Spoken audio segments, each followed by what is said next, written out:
గుండెలలో నిలిచిపోయేది ఇది. ప్రభాస్ మరణం. ఏది మరణం? మహాసేన. మన గుండె ధైర్యం కన్నా శత్రు బలగం పెద్దదని కూడా మరణం. రణరంగంలో చావు కన్నా పెరుగుతనంతో బ్రతుకుండడం మరణం. మన తల్లిని అవమానించిన నీచుడు కళ్ళెదురుగా నిలబడి నవ్వుతూ దిగజేస్తుంటే వాడి తల నరికి అమ్మ పాదాల కింద పాతకుండా వెన్ను చూపి పారిపోవడం మరణం. ఆ మరణాన్ని జయించడానికి నేను వెళ్తున్నాను.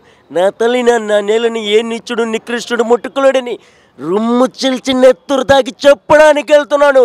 నాతో వచ్చేదెవరు? నాతో చచ్చేదెవరు? ఆ మరణాన్ని దాటి నాతో బ్రతికేదెవరు? నేను. నిజంగా అసలు ఈ టాటూకి వాల్యుబుల్ ఫ్యాన్ మీరు. చాలా చక్కగా చెప్పారు.